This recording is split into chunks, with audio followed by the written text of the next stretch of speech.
Michal Yakir je poznata izraelska homeopatkinja. Homeopatijom se bavi preko 20 godina. Michal je takođe i botaničarka i kreator tabele biljaka koja je nastala kao sinteza njenog homeopatskog, botaničkog, psihološkog znanja kao i znanja iz kabale. Predaje homeopatiju u Tel Avivu od 1995. godine i predavač je na brojnim internacionalnim seminarima i školama. Welcome to Novi Sad. Can you tell us how do you get an idea to create a table of plants?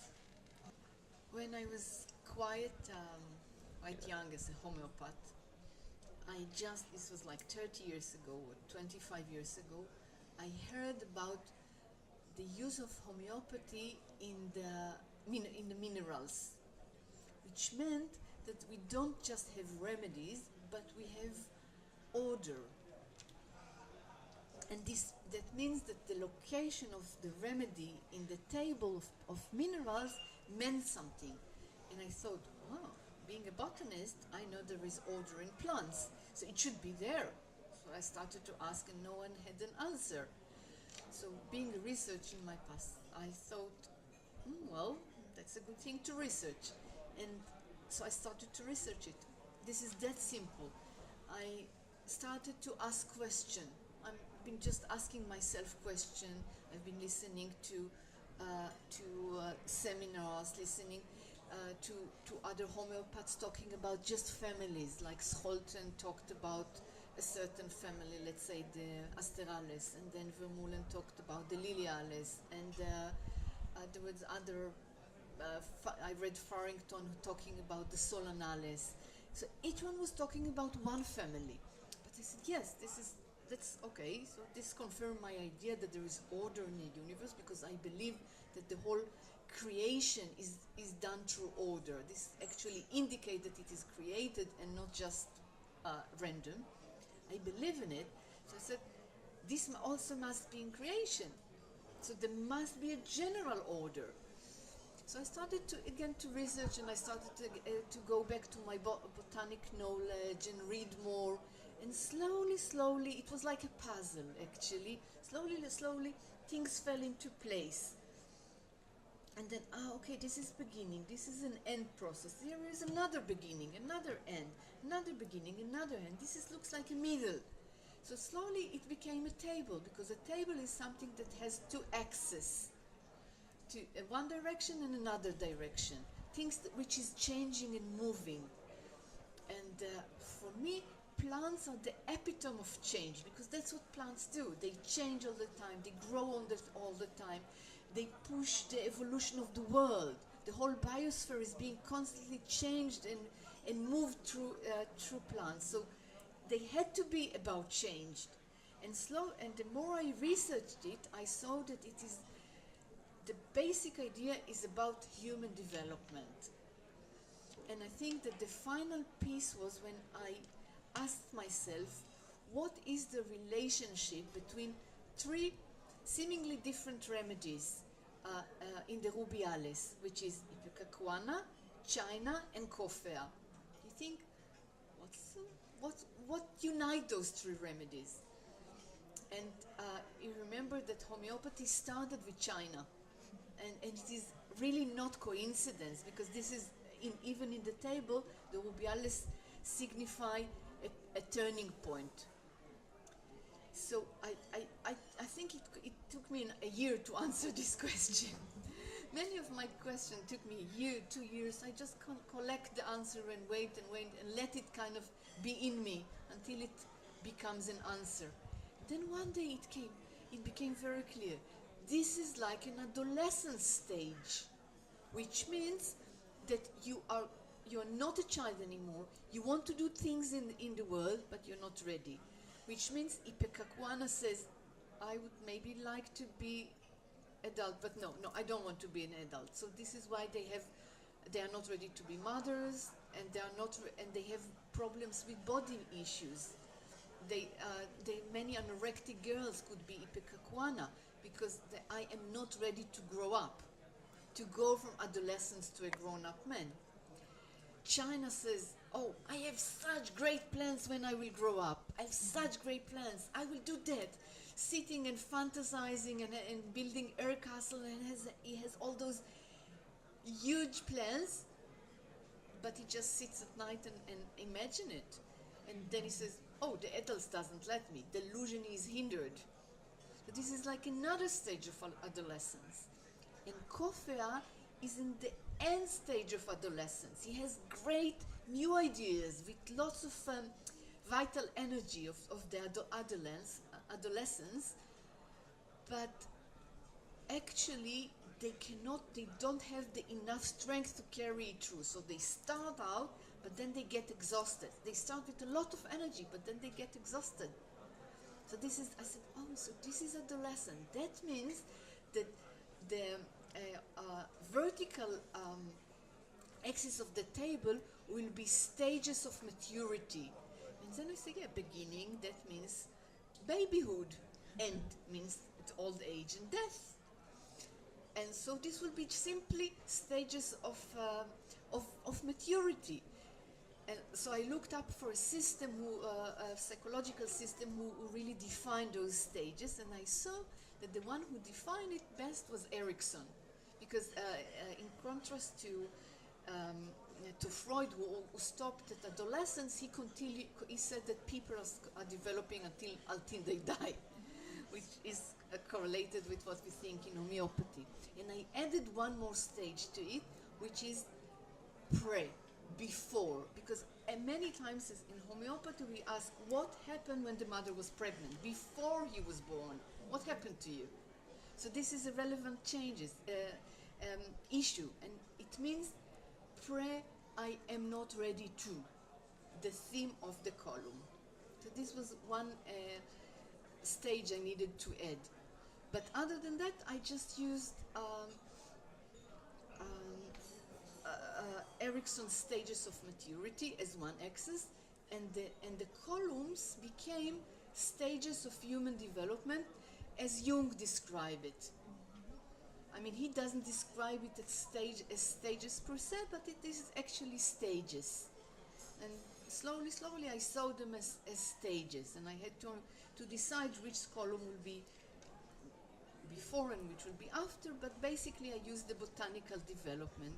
And soon I saw that the development of the plant actually predict and tell us the development of human being from very united state, very unified state, to being separated, building consciousness, building his own unique being, until he is able to relate back to others, but now as an individual. So we start, I would say, with a sensation of unity, and we end up with knowing unity. So in a nutshell, this is the journey of the table. And this describes not only one human stages of development, but also humanity stages of development.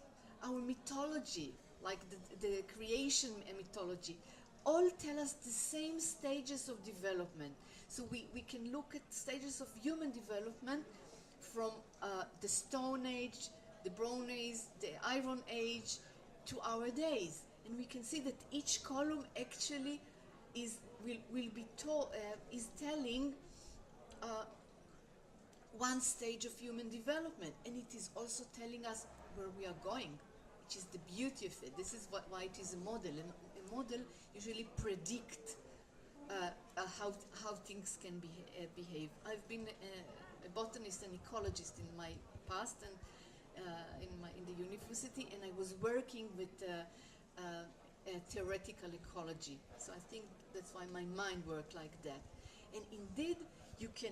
And now I can take a proving and say and tell you immediately, if I know where it is, how it will behave. What does the meaning, the symptoms means. You can understand it. You know, in Israel we have done a proving on a plant from the fifth column. Of course, the student didn't know.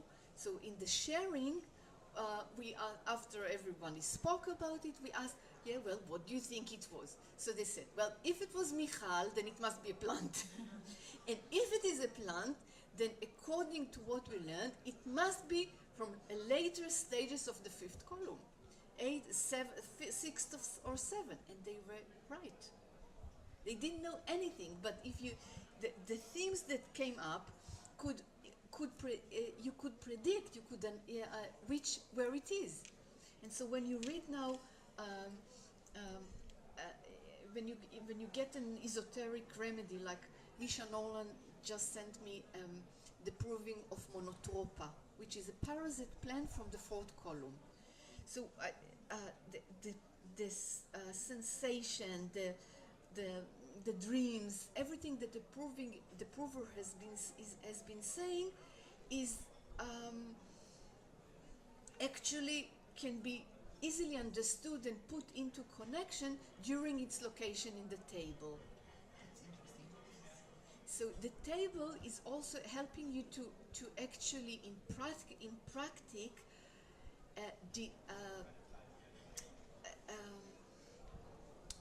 understand your case, because if you see, oh, my case is brassica, then immediately you understand in what psychological stage it is located. Even sometimes what will be the physical problems, which is related to this psychological state, because all is one. So it becomes a very practical tool. I about to say the table of plants become useful tool, and many homeopaths is using it in daily praxis. So how complicated it was to synthesize all the knowledge from plant kingdom in the form of a table? As I said, it took me 15 years just to start to teach it, to speak about it. 15 years that I've been thinking about it and collecting the data. 15 years that I've been kind of making kind of a puzzle or a mosaic out of all the materia medica. So what I had to do was slowly take first all the known remedy of a family, and then all the known remedy of a column or subclasses, and look at it as if one remedy. And then I would do it with the next, and then with the next. And when I saw a pattern, and I said to myself, interesting, but is it real? So if it is real, then I need to restart it, and now I will take not only the known remedies, but all the remedies. So now, actually it's a crazy work, because I don't know how I did it. So I said, well, let's say I will take all the remedies, even the tiniest one. I looked for, far away proving, and so I will read all of them, and I will see, do they display the same patterns which the table predict? And then I managed to make it more accurate. And as I was teaching it, then students and colleagues started to send me cases, and my cases, of course, so all together gave me a feedback, and I could make it more accurate. So over another 10 years, it became more accurate and more accurate, and the more people used it and sent cases, and the more I used it, and another colleague has joined me in my work, Kobi Nehushtan, a colleague from very marvelous homeopath in Israel. He added another aspect in his experience. So together we even enlarge it to different aspects. So indeed it's a work of 25 years. So as you can see, it's not just complicated. Yeah, it's complicated, but again it's like a mosaic. Slowly you get more and more answer, and the picture becomes more and more Pieces clear. matched. Yeah. This is your first time that you are in Serbia. How do you like here, and do you have some impressions about homeopathy here? Okay.